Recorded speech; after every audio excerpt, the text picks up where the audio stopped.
Bismillahirrahmanirrahim. Assalamualaikum warahmatullahi wabarakatuh. Perkenalkan, nama saya Suryana, mahasiswi Universitas Negeri Makassar, Prodi Pendidikan dari Sekolah Dasar Kampus Enambone.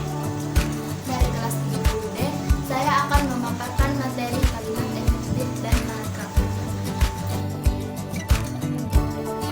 Baik, langsung saja saya akan memaparkan mengenai kalimat efektif.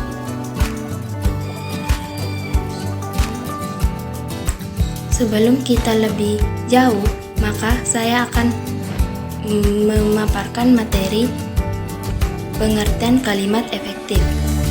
Kalimat efektif adalah kalimat yang sesuai dengan kaidah-kaidah bahasa, baik ejaan maupun tanda bacanya, sehingga mudah dipahami oleh pembaca atau pendengarnya. Terdapat jenis-jenis kalimat efektif.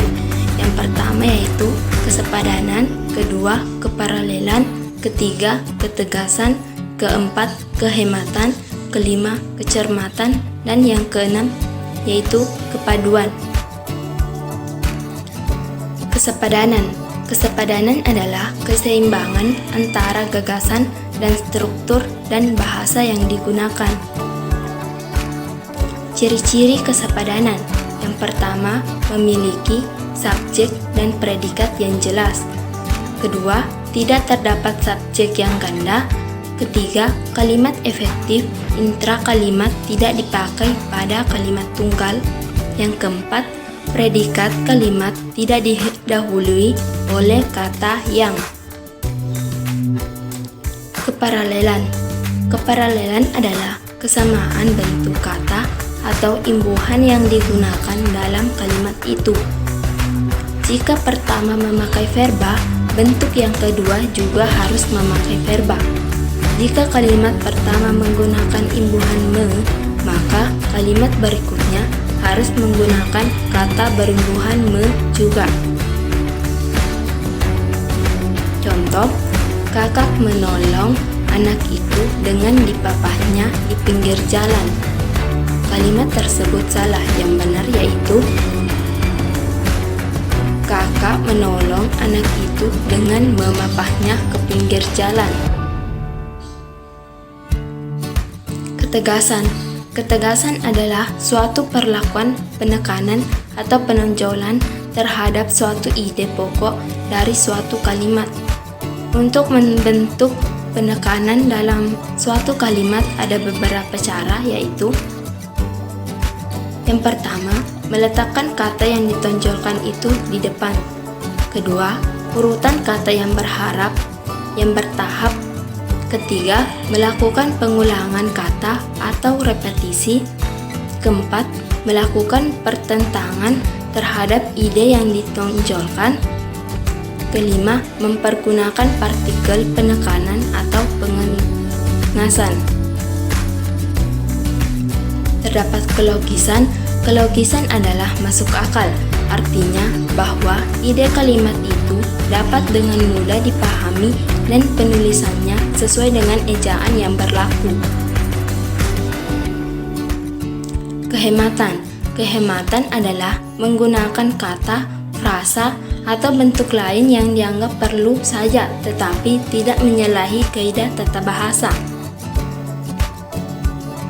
Ciri-ciri kehematan yang harus diperhatikan dalam penghematan kata. Yang pertama, menghilangkan pengulangan subjek. Yang kedua, menghindari penggunaan superordinat pada hiponimi kata.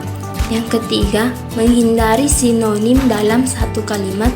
Keempat, tidak menjamakkan kata-kata yang berbentuk jamak. Kecermatan. Kecermatan adalah tidak menimbulkan tafsiran ganda dan tepat dalam pilihan kata. Kepaduan. Kepaduan adalah menggunakan panduan kata supaya informasi yang disampaikan tidak terpecah-pecah. Terdapat juga ciri-ciri kalimat efektif yang terdiri atas yang pertama kesatuan, kedua kehematan, ketiga penekanan, dan yang keempat kevariasian. Kesatuan. Kesatuan kalimat bisa dibentuk jika ada keselarasan antara subjek, predikat, dan predikat dengan objek, dan predikat dengan keterangan.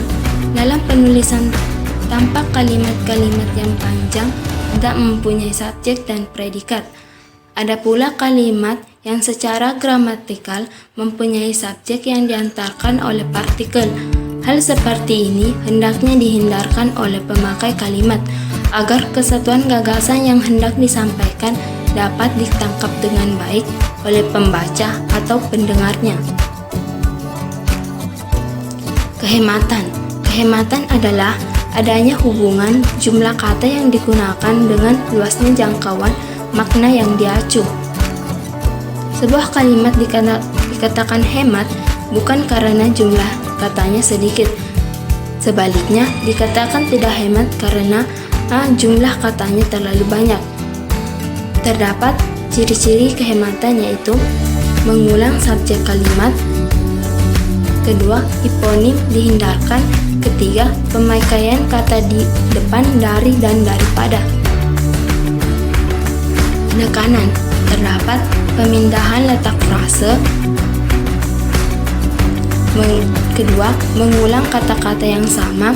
Di samping dilakukan dengan dua hal yang disebutkan di atas, penekanan atau penegasan dapat juga dilakukan dengan penegasan dengan intonasi, penegasan dengan partikel, penegasan dengan kata keterangan, penegasan dengan kontras makna, penegasan dengan pemindahan unsur, dan penegasan dalam bentuk pasif.